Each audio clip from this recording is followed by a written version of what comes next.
Team, family, squadron. We've got another episode of the Landing Pad planned, and we couldn't be more excited. We've got Golden Door winner. Yep. First timer. Landing new to the landing pad. We've got our guy, Bailey Standley. New to the grit. New to the grit. And he made a splash. He's got a bunch planned. He's coming straight from the heart. Can't wait to hear what this guy has to say. He's as pure as they come. A good man. I can't wait to dive in. As for right now, welcome out to yet another episode of the Landing Pad. Brother Stanley, welcome to the pad. How are you doing, dude? Doing great. Thanks, man. How does it feel to be sitting at the table at the landing pad?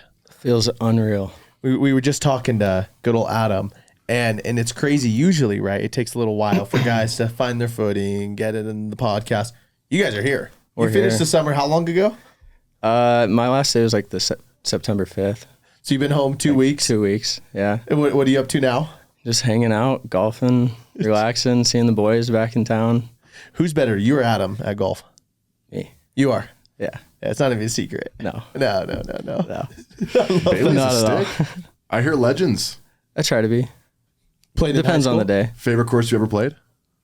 It was down in Brazil. I don't know the name of it, but we got to play there last year. That came was clear pretty out cool. of left field. Yeah. Who's we? Actually with my last company. Oh, Yeah. well, we need to step it up, it Golf. sounds like. Yeah. Golfing in Brazil. Garth, are you listening? Are you taking Yeah, notes? we got to get out I there. don't know if Mexico is going to cut it. No, that's sick. So did you golf in high school then? Yeah, I played all through high school. Pretty much golfed my whole life. How old are you? How old are you? 23. 23. Yep. So a lot of people, right? Usually when we have like the salty dogs on, everybody is kind of giving their background, where they're from, what they're doing with their life, what they've done. Dude, tell the people, Bailey, where are you from? Where did you come from? How did you come up? Sports. Yeah. It's a little 2-second version. So basically, I grew up in Twin Falls, Idaho. Most people know where that is. Yeah. Just a couple hours from here. Yeah. And went to school there. Went to CSI, College of Southern Idaho there. Pretty much grew up camping, doing all the Idaho stuff the whole time I was there. And then went to CSI, got my associates, decided I didn't know what I wanted to do. Yeah. So then I had a couple buddies go to like this lineman school. So it's like electrical line work. I was doing a lot of construction. I don't know and- why football came to my mind. I was like, yeah. school That's what for everybody life. thinks. Trade schools for linemen? Yeah, exactly. That's interesting. And if you're looking at me, I'm not a lineman. Yeah, so everybody no. thinks that.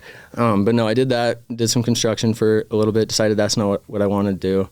And ultimately, like, I watched Adam do this job for a year with the last company and saw him go out, have some good success, and decided I wanted to give it a go. So I kind of just been with Adam for the last couple of years. And we both decided to make the jump last year in the off season, and here we are.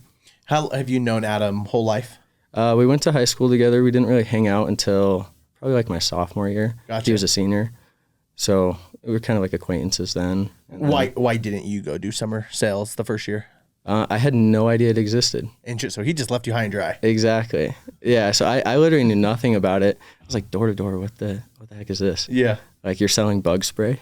Yeah. Like, this is what it is?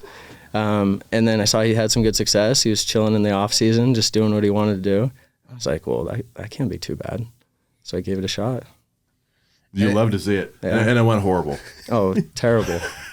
So let me give you. And of course we would be mistaken, obviously, if we didn't mention your sweet black lab, Oh, yeah, Taz. Taz. Oh, Yeah. that's an adorable name. Come on. I didn't know She the was name. a crazy little puppy, so we named her Taz. And she's not so crazy anymore. She's older how old now. is she? She's 5 now. Love that. Yeah. You have a couple dogs now. I do. I got a sweet new puppy this week. Monique, St. Bernard. Oh, Monique. Oh my gosh. So Deborah didn't stick. No, Debbie. Little Debbie didn't stick. It didn't feel right. It's such a feel thing. Monique. And so Monique, she's got a little attitude. She's got a little spice. Momo when she's sweet. How's she doing? How's she doing, Ned? Ned is so honorable. He is just so virtuous. That dog. Yeah. He's our white German Shepherd named Ned, aka Nanook. Came up out of the mud. We got him from the shelter. Whole thing, dude. He's an all-star. I love that. We could sit here and talk, dude. That's the real podcast. Most people Dogs. think Just if I had to dogs. branch off do a podcast, it'd be sports. No. Hey, It might be You dogs. get a lot more listeners. It might be dogs. I had a couple dogs, R.I.P. to old Chubbs and Ham, but it is what it is. We're moving on. Dogs aren't for everybody. You'll have one. Maybe you'll one have day. one soon enough. So let's go through this, Bailey. We want to get to know you, right? And now let's jump into your door-to-door experience. Your first summer, 2021, at Anthem, did 320 accounts as a rookie. Yep. Which is a lot. 175K. So your contract value was right around 600. It was like 580, 580, 560, something like that. Then the next year, 2022, same company, 350 accounts, 190K. Probably the same contract value. Yeah, very similar. It was a little bit higher, but yeah, pretty similar. And then you and good old Adam came together, made the jump at the grit. This last summer, you sold 570 accounts, and you ended at 650K. Yes, sir. I love it. I love to see the transformation. I got to, we went to a Jazz game pre-summer, Drew and I and Cal, and we went with Bailey and Adam, and just to see the character development and the difference in their feel from 8 months ago, it's like, wow, like they've really been through some things. And so I'm super happy we have the opportunity to get with you, Bailey, and kind of sync up on what it took to get it done this summer, kind of your thought process in regards to your approach to the Golden Door, and more so just getting into some of the way that you tick. Yeah. The first question that I'd ask is like, what was your decision-making process when you decide, like, did you decide after you had already started the summer that you wanted to do a Golden Door? Like you started selling way better than you thought you did. And you're like, you know what? F it. Let's send it. Was it very premeditated? Like January 1? Was it as soon as you signed? Like walk us through, how did you come to that decision? And how did you realize, you know what? I can do this Golden Door thing and I'm committing to it. Well, I think it all started if you would have asked me a year ago, like when I was finishing the summer last year, if a Golden Door was even possible, like I never once in my life was like, oh, I'm going to go do a Golden Door. Like I thought that was the most unbelievable thing. So hard to do. Like it's only for those guys. Like those guys don't want to do it. And like after talking with Zach and meeting with you guys and like seeing Zach Kinzel make the jump from 200K to Golden Door, it's just there's people that have done it. And there wasn't just like this crazy thing you had to go do. It's just there's people that have done it and they can show you how to do it. So like the more I met with you guys and trained with Seeger and got to meet all the other Golden Doors, that's when I started realizing like, okay, these guys aren't that different. So about when did that switch flip? I'd say somewhere between like January and March. Like it was very right before the summer. I knew I wanted to come out and do big things, but I knew that also if like I came out and did the exact same thing, I'd still make a lot more because of like CV and just being around the right guys. But when I actually like saw the type of guys I was with, that's what it was like, okay, maybe I can do this. What would you say before, even the couple years before you were with the grit, what was your outside perception of the grit before you took that first meeting and started to look into it? So like I didn't really look into the grit my first year. I was just kind of focusing on my own thing. Didn't really understand the whole door-to-door world yet. Yeah. And Which I feel like that's almost everybody's first year. You don't know anything. You're kind of just thrown Drinking out of there. a fire hydrant. You don't even know there's other companies. You're just like, I don't know and what's like going on. the different deals and how you sell and the different plans and when you Yep. get paid. Like there's just so much to it.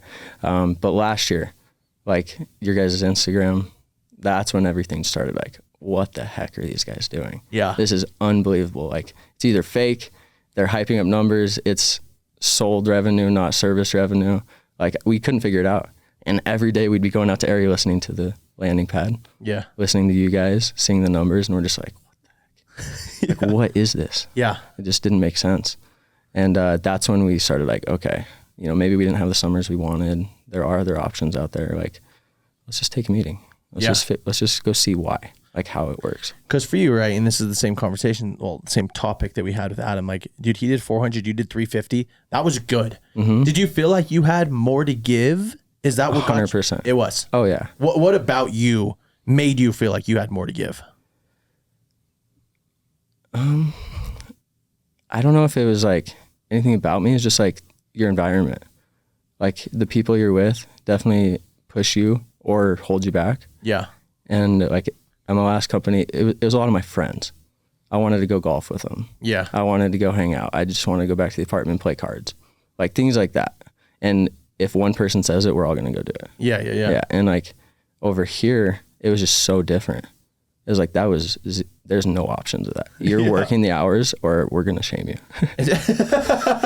Like it was very, and not like in a bad way, but like they held you accountable. It was tough love. It wasn't like, oh, let's go have fun. Let's go do this. You'll sell better when you're having fun. It's like, no, you'll sell better when you're working more. Yeah. Like it's crazy. That was just funny how that he said that. That was funny. Well, hey, dude, I would love to speak. I was going to ask Adam this question, but I didn't get around to it. Speak about the team dynamic, because you guys were both. So on your guys' team, led by Zach Seeger, you, Adam, Jet Johnson, Casper. You guys had a heavy hitting team. Dude, speak to like the vibes, the chemistry, just the all around team dynamic that you guys had in Jersey. Dude, it was great. Like this is one of the first teams I've been on where like everyone got along. I actually felt like everybody was working for not only themselves, but for the whole team. Yeah. To go out and like do it for everybody else. Like, I can't tell you guys how many times throughout the summer we would just be like, it's not about you. Like today's not about you. Yeah. Or this week's not about you. And it felt way better to have those guys like knowing that they were on the doors working too. And there was just no question of like, oh, are these guys out working when it's raining? You just know. Yeah. Or a Saturday night, like, oh, are these guys out working still? It's just like, yeah, of course they are. It's so. Oh, go ahead, Garth. Oh no, I was just gonna say I still remember one of the years it was in the Rumble. I won't say which team, but dude, there was a couple guys that I just knew weren't on the doors. Right, you share locations, whatever it may be, and like it's during the Rumble, and you see that they're both at Wendy's, and dude, nothing makes you not want to work when you know that other people aren't working, right? And like especially when it's like the team competition, because then it just makes you bitter. It makes you think like, well, if they're not working, why am I working? And dude, that kind of stuff like poisons the, as Woody says, poisons the water hole, right? Like it gets everybody just is not wanting to do. So having a team where you just never need to question like, dude, are all the dogs working? Like if the dogs are working, I got to work because I can't be the one. Yeah, you can't. We can't just skim over the Toy Story quote from G. Massey. you know that there's a snake in my boot. Dude, I've been watching so much Disney, dude. I can quote Wall-E and forget all those word for word, bro. Oh, that is funny. I don't remember if I said this in the last intermission episode that we just did, quoting Mike Tomlin, like the standard is the standard. And you make whatever that standard is. And so it's very clear, like in Jersey, the standard was the standard, and the standard was excellence. Yeah. And the standard was like, we work. This is a job. Like we are here and we're going to buy into each other and buy into culture and buy into what we're doing and buy into getting better. But ultimately, like the standard is excellence. Yeah. And if the approach is the standard is the standard, now all of a sudden it's not so much like, oh, we're doing this incredible, massive feat of a golden door or 400K or 1.5 million. All of a sudden it's just, it's the standard is the standard. It's what we do. It's just what we do. Like this is the standard here. This is what excellence is. Where you were previously, it's not that the standard wasn't the standard. It's just a different standard. It was just different. Yeah. I mean, the more heavy hitters you have, obviously the standard goes up, and that's what a lot of the teams follow.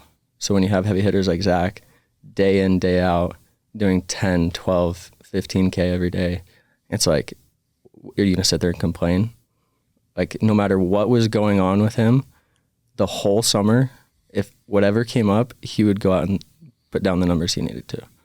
And dude, I would love for you to speak to your all around. Now you just said, right, like, oh, dude, we worked. But dude, speak to your summer experience, right? Like, I would love, previous company, the grit this last summer, was it more fun? Do you feel more, is it more accomplishing? Are you just more tired? Did the grit suck? And was it just hard? Speak to like, at the end of the day, you're looking back, how do you compare both experiences? Well, it's super hard because it was very different. Like I worked way more this year, but I was way more tired last year. And that might not make sense, but I think it's because of the environment you're around. Like if you have all these guys always having the energy, the push, the drive, the texting you during the day to keep going, like you're just going to work harder and not notice it because you're going to be more fulfilled at the end of the summer. Like that's how I would describe this summer. I'm way more fulfilled. I had way more fun. I worked more. I slept less. But at the end of the day, like I was more tired last year just because I was beaten down. Yeah. Yeah. It's interesting. Remember Jesse Itzler, right, at MW3? He was getting trained. He was getting trained by this guy that is just a psycho, like Navy SEAL. This guy is just, I don't remember his name, but Jesse Itzler was like, hey, I need to get trained. He was training for a marathon where you just run through the night, like 4 miles, you get an hour break, 4 miles, hour break. Those Goggins. It's when Goggins lived with him. Is it not? Different guy. Yeah, it's actually a different guy with the beard. Like, that was what he wrote his book off of.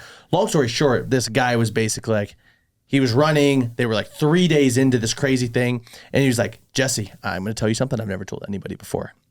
He's like, I don't know if something's wrong with me. I just don't get tired. And just like, what are you saying, dude? He's like, yeah, I don't get tired. Something's wrong with me. And he's like, start telling yourself that. And Jesse's like, that's the dumbest thing I've ever heard. Like, I get tired. It's like, no, dude, you don't. That's what's crazy. You don't get tired. Then all of a sudden he started to tell himself, right? He's like, somebody asked him, like, so are you tired? He's like, dude, I don't know, something about me. I was born with this weird thing where I just don't get tired. Right now, is he tired? Of course. But dude, when it's just something that's happening and you're going with your team and everyone has that same mindset that like, dude, it's crazy about the Jersey team, dude. They don't get tired. They don't get burnt out. Dude, it's crazy. So you're just saying that, dude, yeah, with your other teams, of course you're working harder with the grit, but dude, people got tired. They got burnt out. We're on the Jersey team, dude, you guys didn't get tired. This is the perfect example of the quote that we probably use most frequently at the grit. Leadership creates culture. Culture creates behavior. Behavior produces results. Yeah. What comes to mind is Zach Seeger's podcast, however long ago we did that, 1.5 years, almost 2 years ago. One of his affirmations that he said in that episode, I might be mistaken here, but I believe it's, I have exponential energy. Yeah. Weird how the leader's been affirming that for 3 years. Weird how his team also feels that way. Yeah. It's crazy how that works. All of a sudden you have a leader who actually believes that I have exponential energy. Lo and behold, it's going to bleed into Bailey, and it's bled into Adam, and it bled into Casper, and it bled into Jet. And that's what it takes to have a team averaging, right around 200K per rep. It's like it literally comes down to, I have exponential energy. Like, this weird, bizarre thing, I don't get tired. It's just so interesting to see the culture and the flavor of the team totally reflect the leadership. And like, I don't know if there's a more palpable, direct example of that than how these guys feel about their experience in Jersey. You just saying that's so crazy. Like, I worked way harder, but I was less tired. I don't know if that makes sense. Yeah, it doesn't make any sense. It shouldn't physically make any sense, but it does. Right? It does, especially when it's the leader and the squad that you're running with, right? And, go ahead. Bailey, you mentioned that you were really good friends with a lot of the guys who you worked with previously at your last company, enjoyed spending time with them socially. I want to ask the difference, and maybe there isn't one, but speak to the difference in the type of relationship that you forged with the guys who you were out there battling with in Jersey versus like some of the more traditional relationships that you have. I would say with some of my like more traditional friendships that I had back then, it was just like, it was more friends. Like it was more fun. It was more, let's go hang out. Let's have fun together. There wasn't as much like, oh, I know you got my back no matter what. And with like the guys in Jersey and a lot of the guys at the grit, like I could say this about a lot of people, is like, you just know they have your back. Like whether that means they're always working no matter the circumstance, or like we had one kid get picked up by the cops this summer. It was like 11:30 at night and they took him to wherever they take him. And he just texted in the group chat. He's like, hey, I need a ride. And like the slammer. Zach immediately was just like, all right, I'm on my way. And it was like 11:30 at night. Like it's just examples like that. I could expect that from anyone on the team. So there's just a lot more trust and like tough love than there is like fluff and let's go have fun. I love it. A culture of accountability is what it sounds like. And a culture exactly. of like love, trust, respect, like real bedrock things for like long lasting relationships. I think that's so cool. And this is something I was actually just doing a recruiting meeting the other day where the kid I was recruiting, he was basically just like, yeah, I just really just trust my manager. I just really like trust my friends that I'm working with. And mind you, he did 30K his first year and then 50K the next year. Right. And I was just like, dude, what do you have to lose? Like, what do you have to lose? Like, of course, like trust is super, super important and friendship on your team is super, super important. But at some point, like you got to make the change.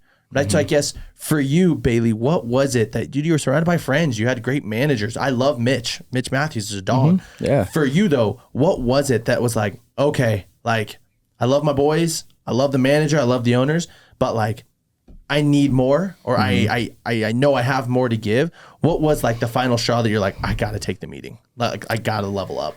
Well, ultimately the last straw was just like Adam and I talking about it over and over and over again, and eventually like getting me on a meeting. But like as soon as I was on the meeting, like I was done.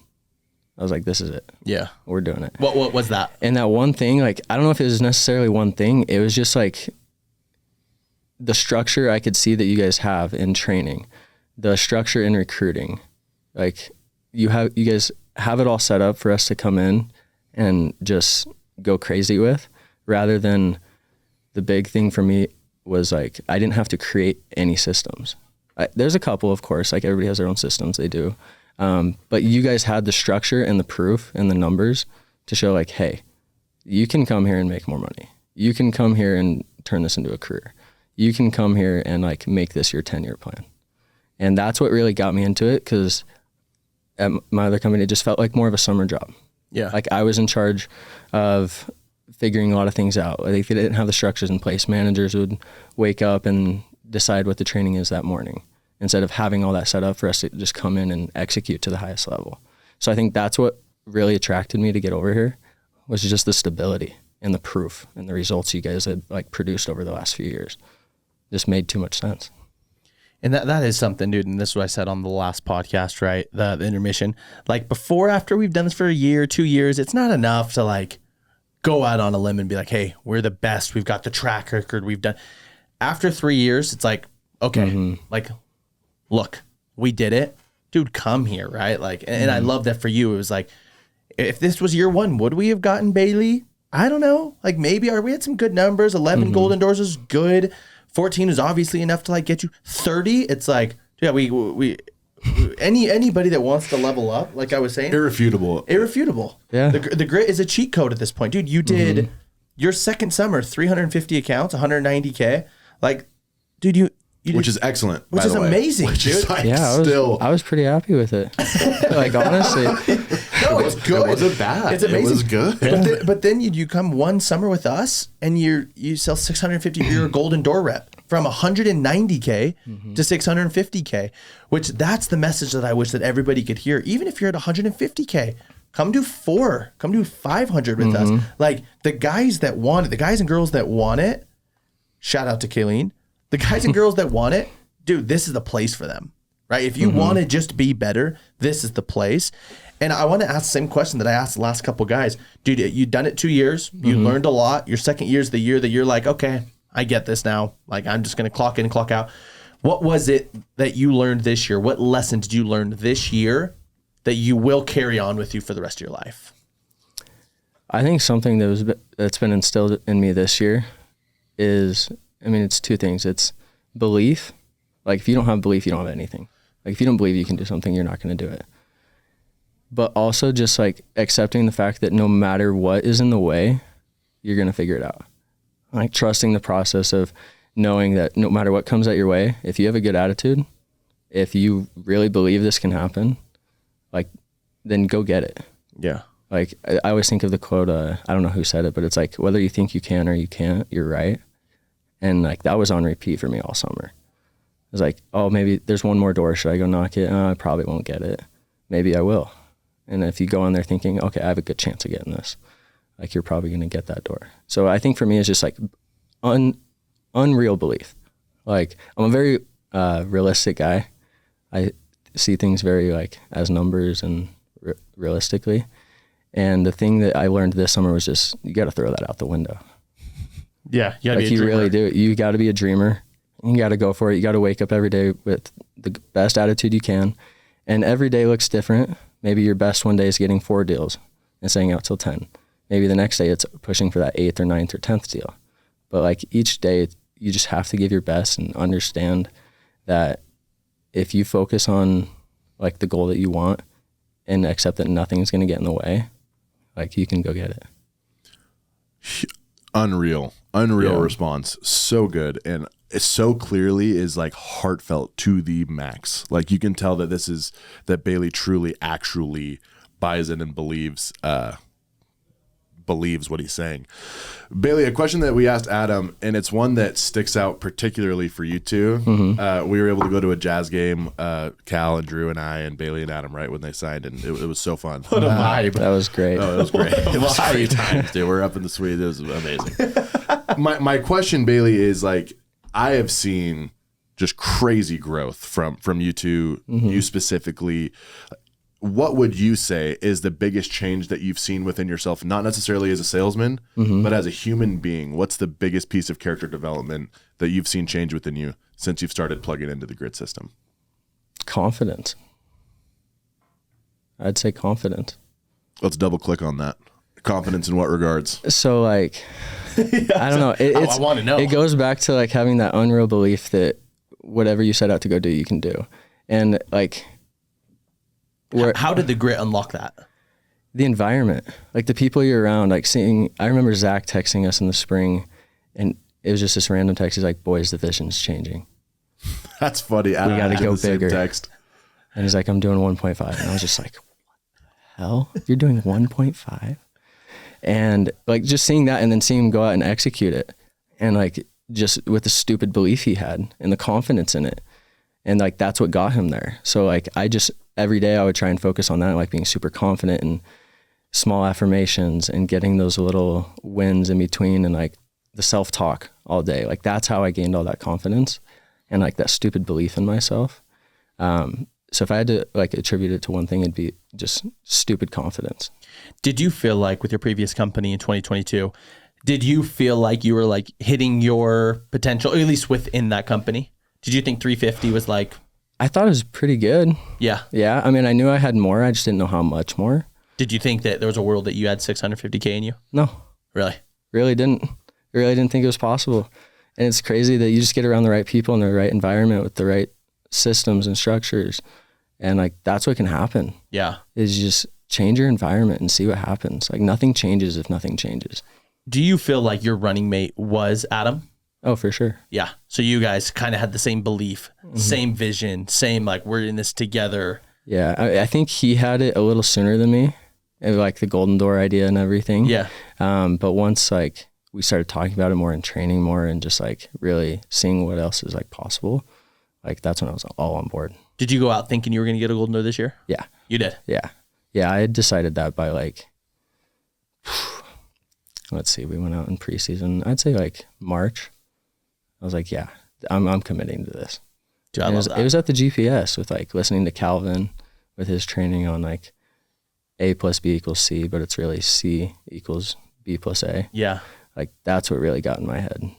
And that's when I was how like, bad do I want I'm just going to decide. That's the craziest thing, right, Easton? This is what we talked about on the podcast, multiple times on the podcast. Like, how many golden doors are we going to have? And we're like 20. And I was like, I don't think 20 people like want it that bad.